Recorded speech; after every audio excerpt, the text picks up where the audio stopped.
अस्सलाम वालेकुम। बिस्मिल्लाहिर्रहमानिर्रहीम। आज मैं आपकी खिदमत में 32वीं सूरह सजदा लेकर हाजिर हुई हूँ।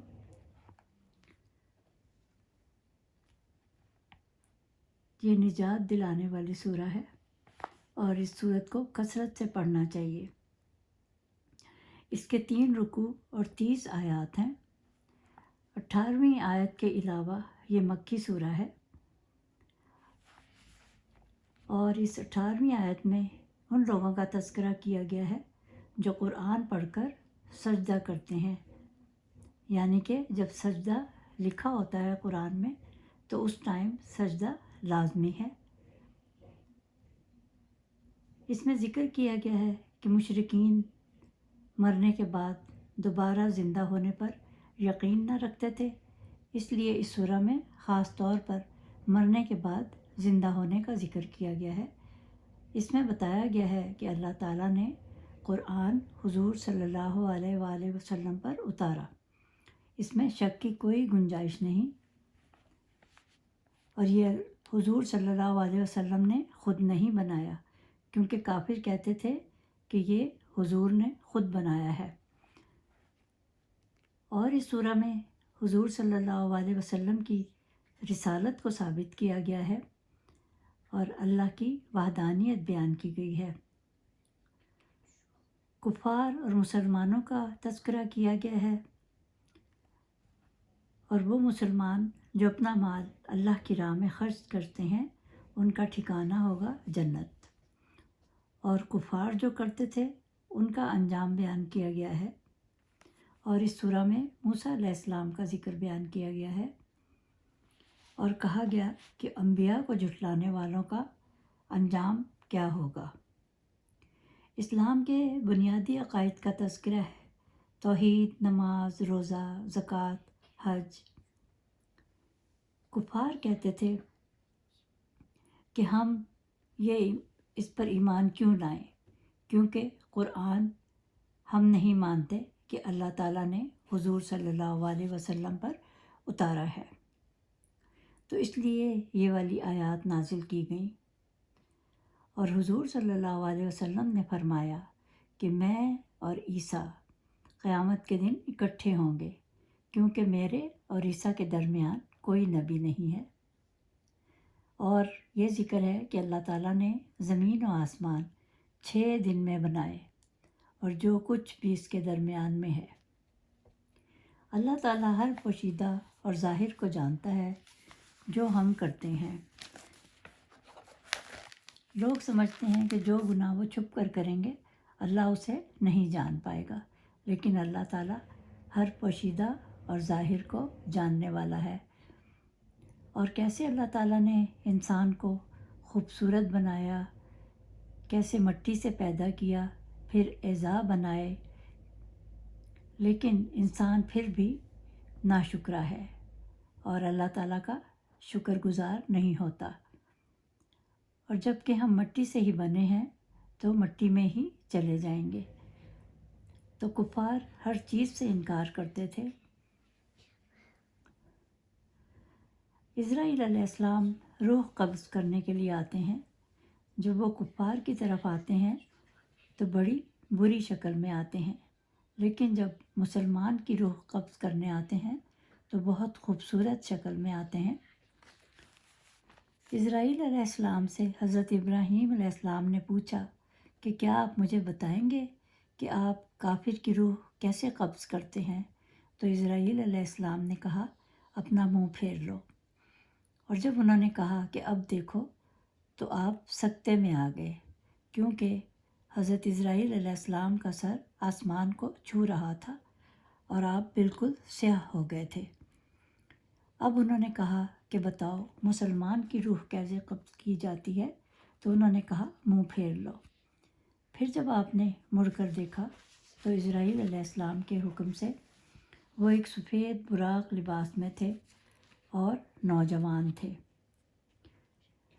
और अल्लाह पर ईमान लाने पर इज़राइल बहुत रहमी से रूह खींचेंगे और काफिर उस वक्त कहेंगे कि हमें दोबारा दुनिया में भेज दें कि हम अब इस्लाम قبول کر لیں گے اور ہم اللہ تعالیٰ کی بھیجی ہوئی آیتوں کو نہ جھٹلائیں گے، مگر اس وقت اللہ تعالیٰ فرمائے گا کہ ان کی کوئی بات نہ ماننا، یہ دنیا میں دوبارہ وہی برے کام کریں گے۔ اللہ کہتا ہے کہ اگر میں چاہتا تو سب کو مسلمان پیدا کر سکتا تھا، مگر میں ان لوگوں کو آزمانا چاہتا تھا۔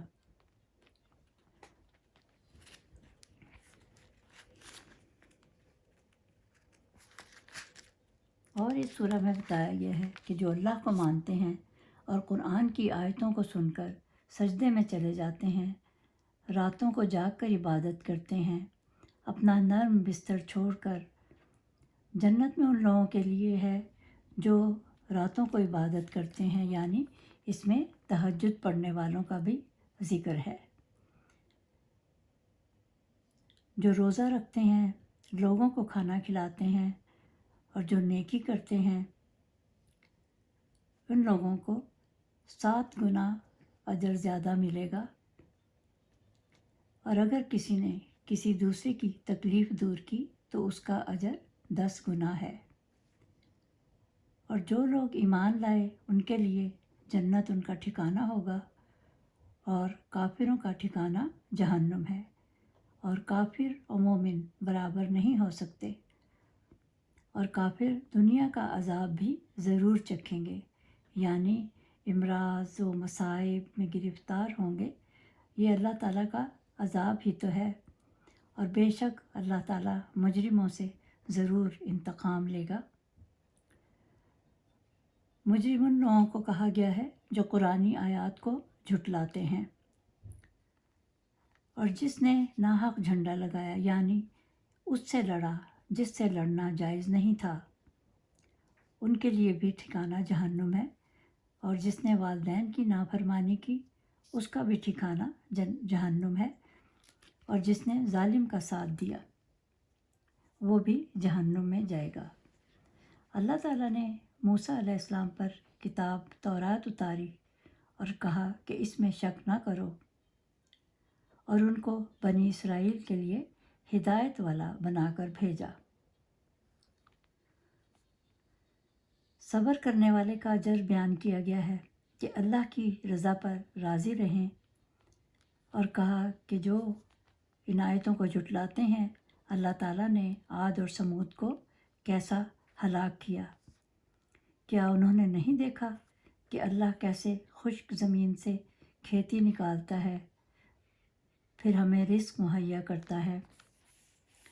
اس سورہ میں فتح اعظم کا بھی ذکر ہے، اور فیصلے کا دن یعنی قیامت کے دن کا ذکر ہے، اور کافر حضور صلی اللہ علیہ وسلم سے کہتے تھے کہ آپ عذاب کہتے ہو تو عذاب کب آئے گا؟ تو تب اللہ تعالیٰ نے کہا کہ ان سے کہو جلدی نہ مچائیں، قیامت آ کر رہے گی اور تم کو دوبارہ زندہ کیا جائے گا۔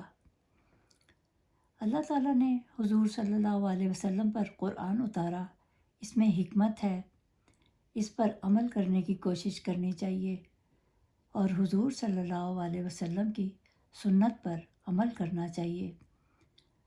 اگر ہم اللہ کے قریب ہونا چاہتے ہیں تو ہمیں چاہیے کہ نماز وقت پر ادا کریں، زکوٰۃ دیں، اور راتوں کو اٹھ کر اگر عبادت کریں گے، اللہ تعالیٰ کو سجدہ کریں گے تو اللہ تعالیٰ سننے والا، جاننے والا ہے۔ یہ تو اس سورت کا تھا خلاصہ۔ اس سورہ کے پڑھنے کے فضائل بتا دوں۔ کہتے ہیں کہ اگر بہت سی بیماریاں ہوں تو 7 مرتبہ روزانہ پڑھیں اور پانی پر دم کر کے رکھ لیں، وہ آپ پیتے رہیں۔ دوسرا یہ ہے، جس کو ڈر ہو کسی بیماری کا یا کسی جادو کا تو وہ روزانہ 1 بار پڑھیں۔ اور تیسرا اس کا فائدہ یہ ہے، اگر جن کے رشتے نہ آتے ہوں تو وہ 21 مرتبہ ختم دلوائیں، بے شک خود پڑھ لیں یا سب مل کر بیٹھ کر 21 مرتبہ پڑھ کر ختم دلوا لیں، تو اللہ تعالیٰ تقویٰ اور پرہیزگاری عطا فرمائیں گے اور سجدے کی حالت میں موت دیں گے۔ اگلی صورت کے ساتھ پھر حاضر ہوں گی. تب تک کے لیے خدا حافظ.